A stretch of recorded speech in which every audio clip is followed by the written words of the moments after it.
The year was 1975. Vietnam was ending. Jaws made us afraid of the water, and Muhammad Ali beat Joe Frazier in the Thrilla in Manila. But something else was happening. Artists were creating songs that would become great hits. Today, we're looking at 10 remarkable songs that are turning 50 years old in 2025. Please feel free to share your stories in the comments below. Pink Floyd's Wish You Were Here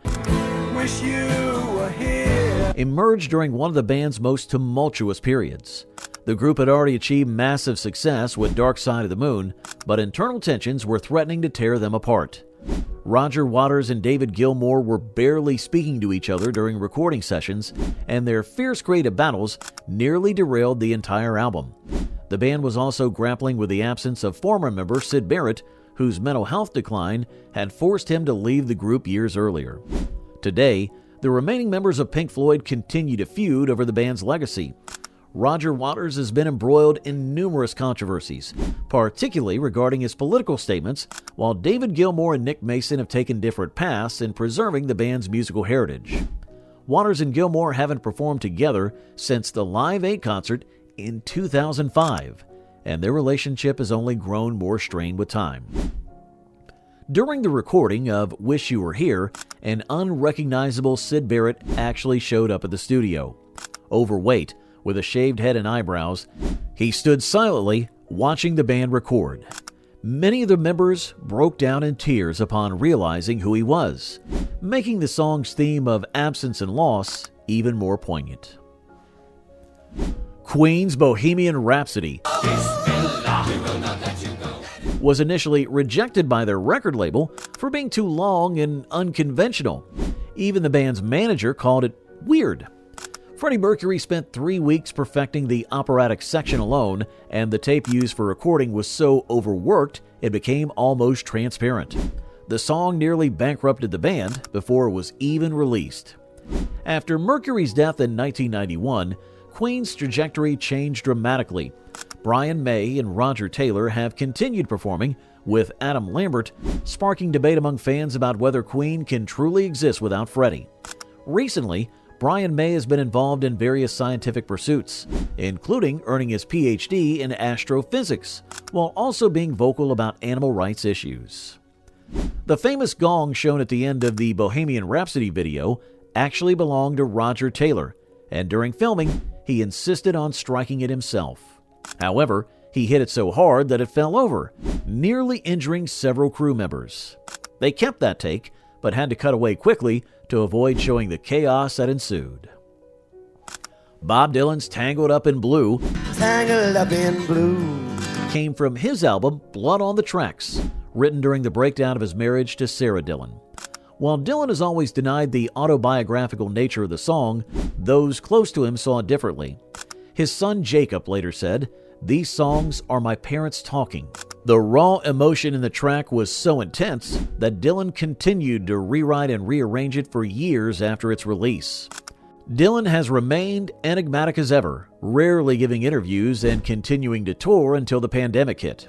In 2020, he surprised everyone by selling his entire songwriting catalog for an estimated $300 to $400 million, leading to heated discussions about artistic legacy and ownership. He's also ventured into whiskey production with Heaven's Door Spirits, showing his business acumen extends beyond music. The song went through dozens of rewrites, with Dylan claiming he wrote at least 50 verses. Several alternative versions exist, and Dylan has performed it differently at almost every concert, sometimes changing the entire perspective of the narrative. Hey friends, share your memories in the comments below, and don't forget to hit that like button and subscribe if you want more deep dives into the music that shaped our generation. Bruce Springsteen's Thunder Road opens Born to Run, the album that saved his career. Columbia Records was ready to drop him after his first 2 albums failed to generate significant sales. Springsteen spent 6 months perfecting just the opening line, living on a strict diet of hot dogs and beans while pouring every cent into studio time. He was literally betting his entire future on this album. The boss continues to challenge himself artistically, recently selling his music catalog for a reported $500 million and collaborating with younger artists. He's been open about his struggles with depression, breaking the stigma for many of his generation. His recent tours have sparked controversy over ticket prices, leading to discussions about accessibility in modern concert culture. The saxophone part at the end of Thunder Road was originally much longer, but Springsteen made Clarence Clemons cut it down significantly. Years later, Springsteen admitted this was one of his biggest regrets, saying he should have let the big man play longer. Fleetwood Mac's Landslide. Till the landslide Came from Stevie Nicks during a period of profound uncertainty.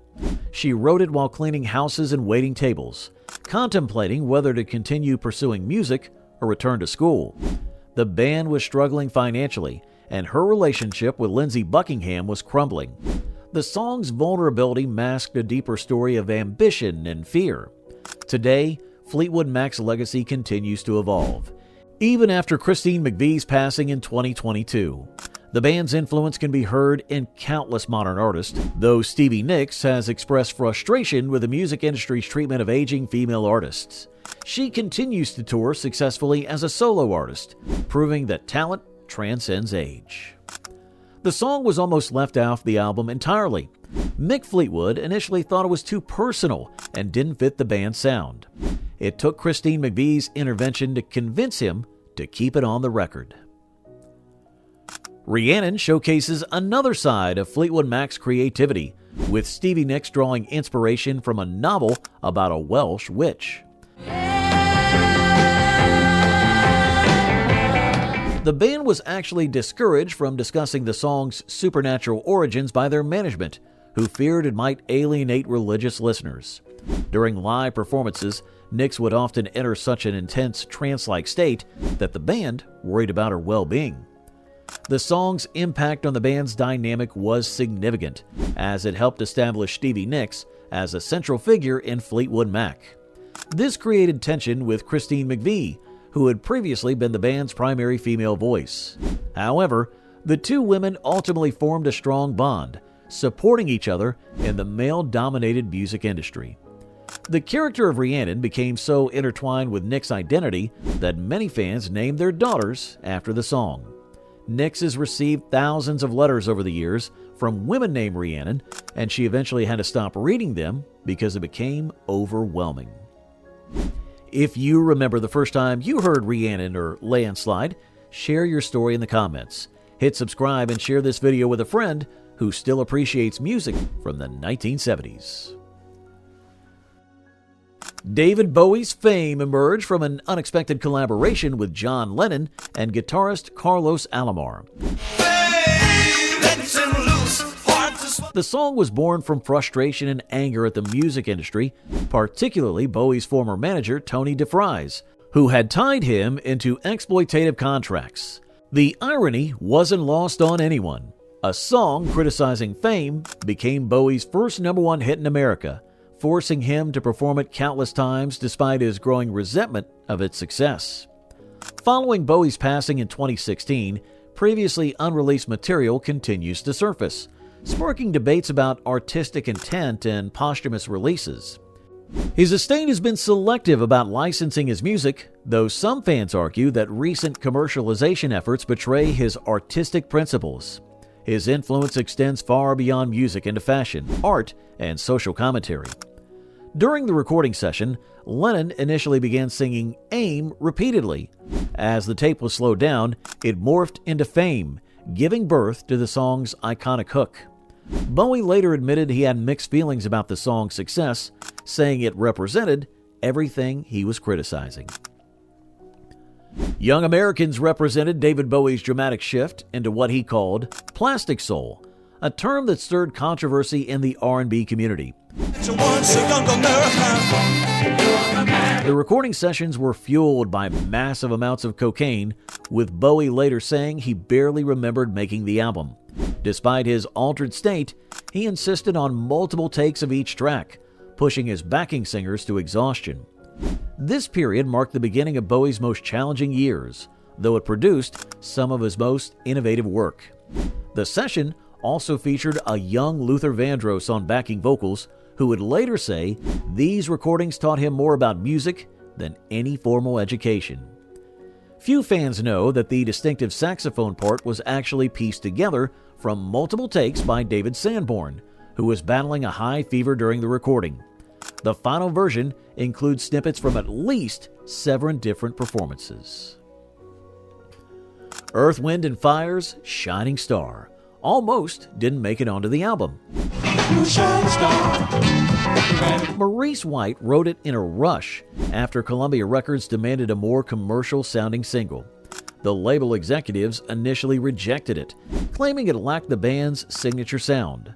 The song would go on to win a Grammy and become one of their biggest hits.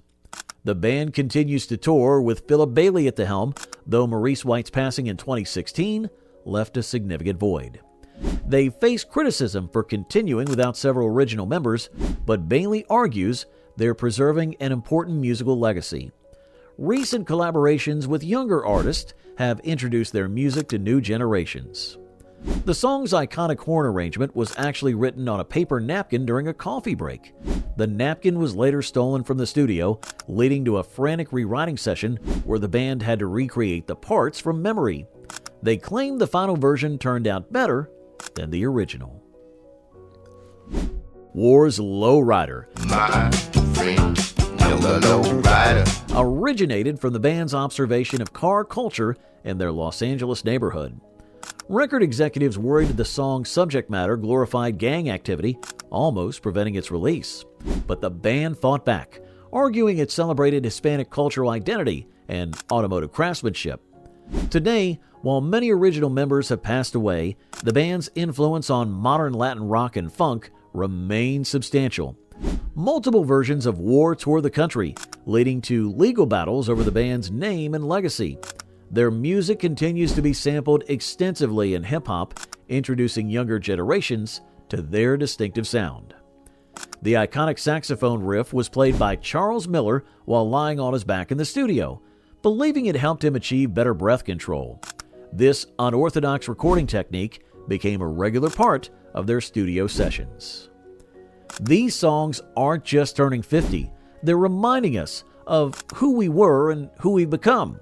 Each track carries memories, emotions, and stories that deserve to be preserved and shared. If you enjoyed this journey through 1975, make sure to subscribe and hit that notification bell. We'll keep bringing you the music that matters, the stories behind the songs, and the controversies that made them unforgettable. Until next time, keep those turntables spinning and those memories alive.